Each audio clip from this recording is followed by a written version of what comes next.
ಬಾರಿಗೆ ದವಸ ಧಾನ್ಯಗಳ ಮೂಲಕ ಭಾವಚಿತ್ರ ರಚಿಸಲಾಗಿದ್ದು ಸನ್ಮಾನ್ಯ ಮುಖ್ಯಮಂತ್ರಿಗಳಿಗೆ ನೀಡಲಾಗುತ್ತಿದೆ.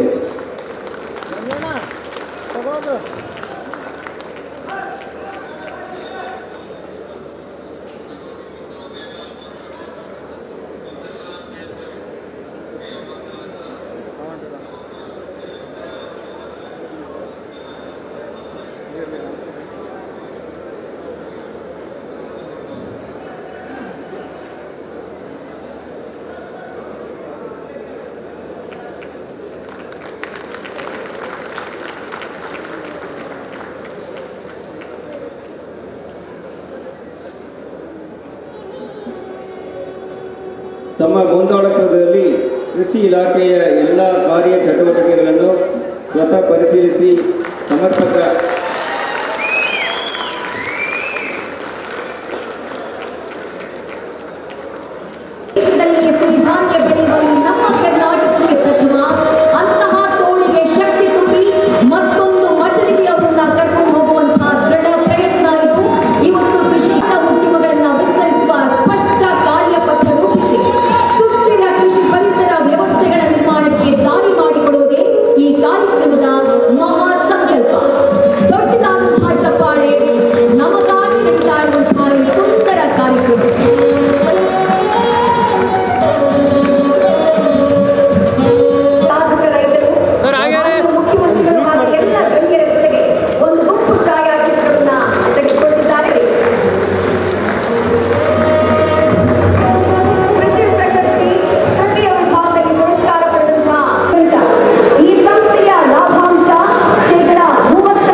ಸಮಾರಂಭದಲ್ಲಿ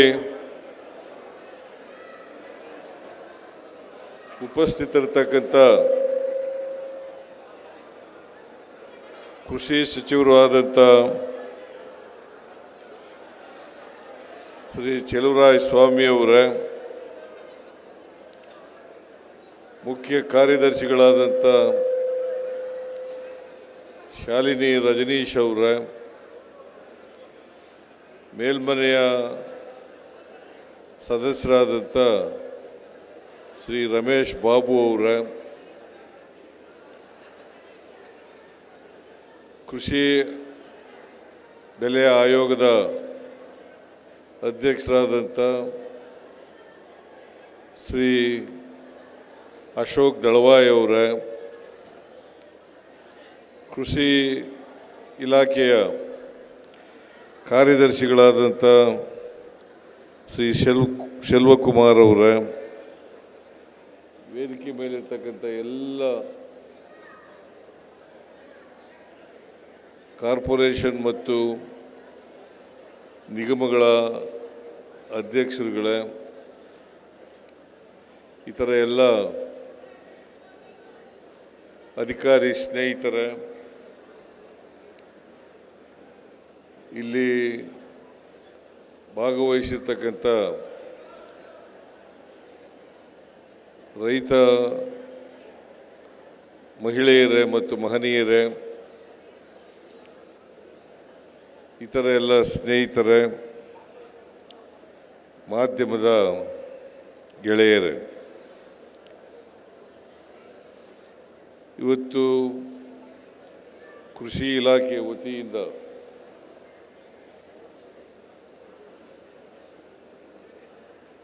ಅಂತಾರಾಷ್ಟ್ರೀಯ ಕೃಷಿ ಮೇಳವನ್ನು ಏರ್ಪಾಡು ಮಾಡಿದ್ದಾರೆ.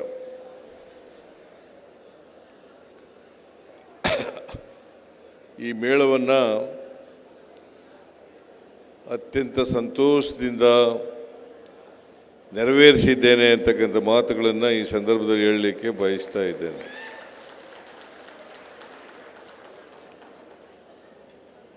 ಇದೇ ಸಂದರ್ಭದಲ್ಲಿ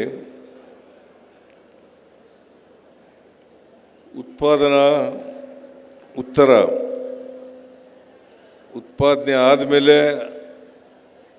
ಕೃಷಿ ಬೆಳೆಗಳಿಗೆ ಏನು ಮಾಡಬೇಕು ಅಂತಕ್ಕಂಥದ್ರ ಬಗ್ಗೆ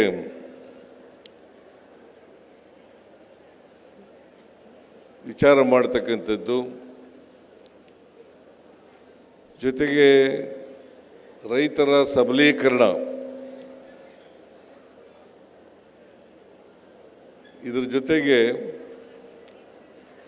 ಕೃಷಿ ಪಂಡಿತರ ಪ್ರಶಸ್ತಿ ಈ ಪ್ರಧಾನ ಸಮಾರಂಭವನ್ನು ಕೂಡ ಏರ್ಪಾಡು ಮಾಡ್ಕೊಂಡಿದ್ದಾರೆ. ಈಗಾಗಲೇ ಕೃಷಿ ಪಂಡಿತ ಪ್ರಶಸ್ತಿಯನ್ನು ಪ್ರದಾನ ಮಾಡಿದ್ದೇವೆ. ಅವರೆಲ್ಲರಿಗೂ ಕೂಡ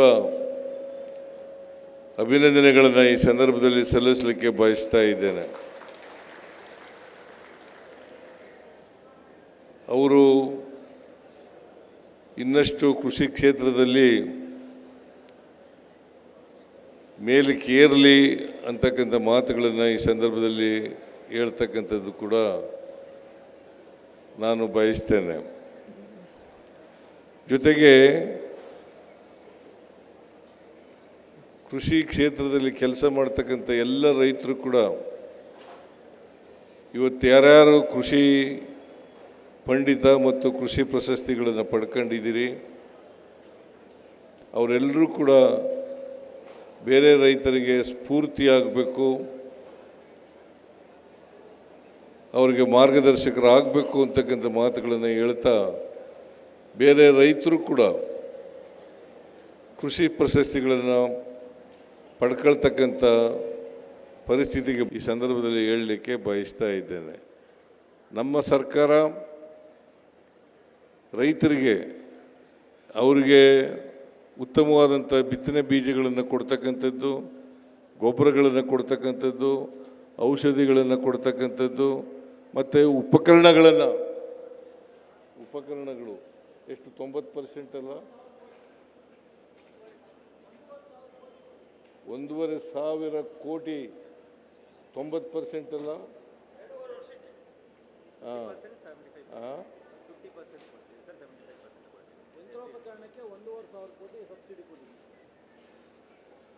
ಈಗ 1,500 ಕೋಟಿ ಸಬ್ಸಿಡಿಯನ್ನು ಕೊಟ್ಟಿದ್ದೇವೆ ಅಂತಕ್ಕಂಥ ಮಾತುಗಳನ್ನು ಹೇಳಲಿಕ್ಕೆ ಬಯಸ್ತಾ ಇದ್ದೇನೆ.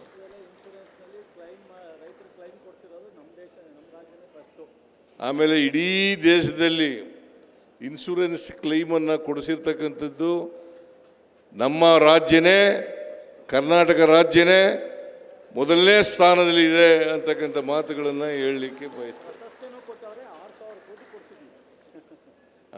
6,000 ಕೋಟಿ ರೂಪಾಯಿಗಳನ್ನು ಕೊಡಿಸಿದ್ದೇವೆ ಅಂತಕ್ಕಂಥ ಮಾತುಗಳನ್ನು ಹೇಳಲಿಕ್ಕೆ ಬಯಸ್ತಾ ಇದ್ದೇನೆ.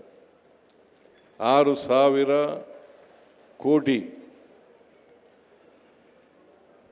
ನಾನು ಈಗ ಅಲ್ಲಿ ನೋಡಿದೆ ಎಕ್ಸಿಬಿಷನ್ನಲ್ಲಿ, ಭಾಳಷ್ಟು ಕೃಷಿನಲ್ಲಿ ಭಾಳ ಜನ ಏನು ಮಾಡ್ತಾರೆ, ಭತ್ತ ಬೆಳೆಯೋದು, ಕಬ್ಬು ಬೆಳೆಯೋದು, ರಾಗಿ ಬೆಳೆಯೋದು, ಜೋಳ ಬೆಳೆಯೋದು ಅಷ್ಟಕ್ಕೆ ಸೀಮಿತ ಆಗಬಾರ್ದು. ಆಮೇಲೆ ಅದಕ್ಕಿಂತ ತದನಂತರ ತಮ್ಮನ್ನು ತೊಡಗಿಸ್ಕೊಳ್ತಕ್ಕಂಥದ್ದು ಇದೆಯಲ್ಲ, ಅದು ಭಾಳ ಮುಖ್ಯ. ಅದರಲ್ಲಿ ಭಾಳ ಜನ ರೈತರು ತೊಡಗಿಸ್ಕೊಂಡಿದ್ದಾರೆ ಅಂತಕ್ಕಂಥದ್ದು ಭಾಳ ಸಂತೋಷದ ವಿಚಾರ ಅಂತಕ್ಕಂಥ ಮಾತುಗಳನ್ನು ಹೇಳಲಿಕ್ಕೆ ಬಯಸ್ತಾ ಇದ್ದೇನೆ.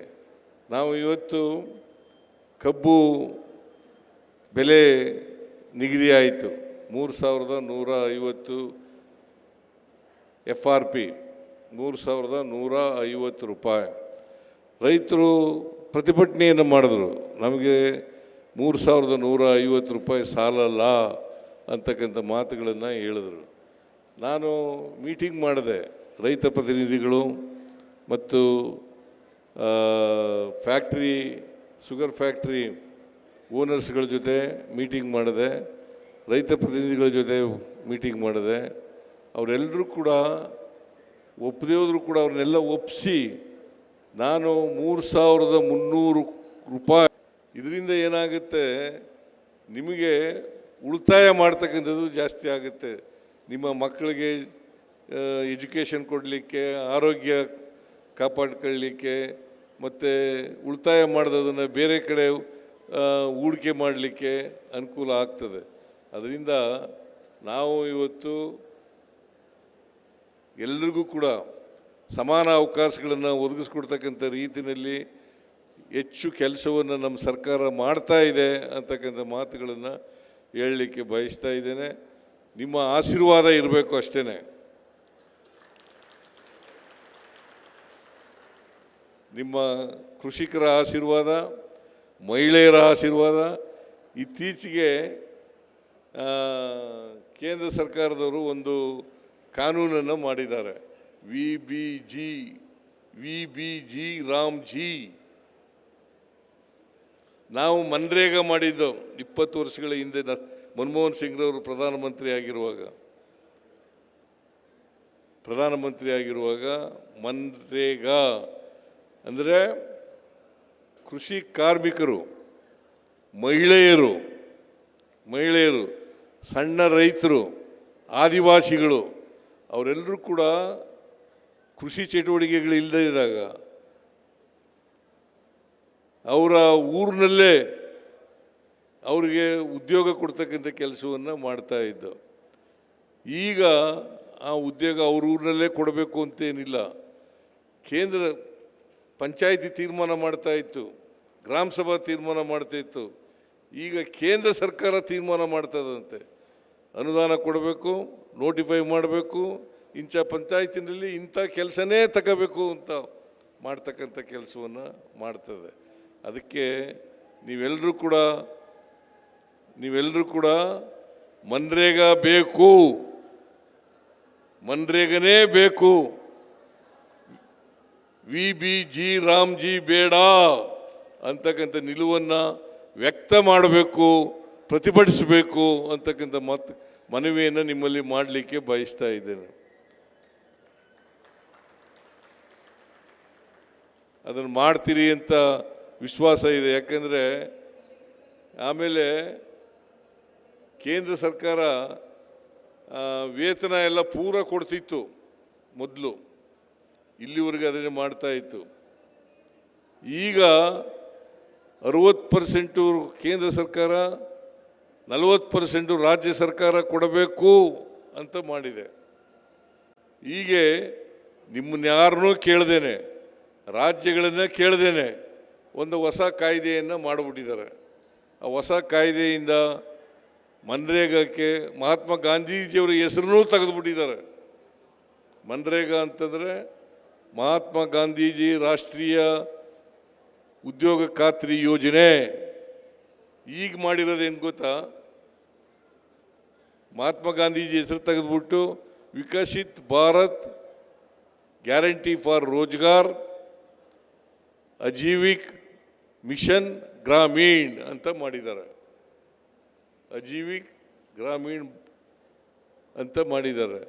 ಅದರಿಂದ ಈ ವಿ.ಬಿ.ಜಿ. ರಾಮ್ಜಿ ರದ್ದಾಗಿ ಇದು ಮತ್ತೆ ಮನ್ರೇಗಾ ಜಾರಿ ಆಗಬೇಕು ಅಂತೇಳಿ ನೀವೆಲ್ಲರೂ ಕೂಡ ಒಂದೇ ವಾಯ್ಸಿನಿಂದ ಹೇಳಬೇಕು ಅಂತಕ್ಕಂಥ ಮಾತುಗಳನ್ನು ನಿಮ್ಮಲ್ಲಿ ಹೇಳಲಿಕ್ಕೆ ಬಯಸ್ತಾ ಇದ್ದೇನೆ. ಅದರಿಂದ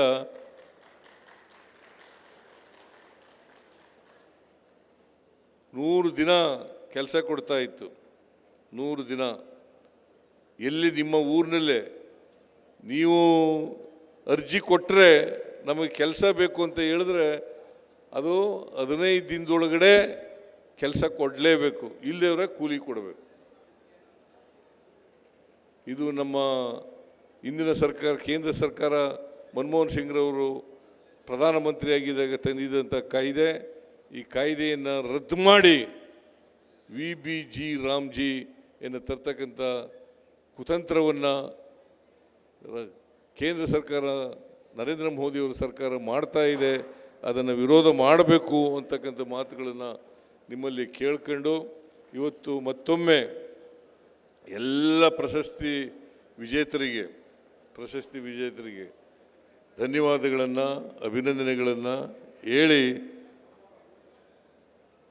ಇನ್ನೂ ಹೆಚ್ಚು ಜನ ಕೃಷಿ ಪಂಡಿತ ಪ್ರಶಸ್ತಿಯನ್ನು ಪಡ್ಕೊಳ್ಳಿ ಅಂತಕ್ಕಂಥ ಮಾತುಗಳನ್ನು ಹೇಳಿ ನನ್ನ ಮಾತುಗಳನ್ನು ಮುಗಿಸ್ತೇನೆ. ಜೈ ಹಿಂದ್, ಜೈ ಕರ್ನಾಟಕ, ಜೈ ರೈತ.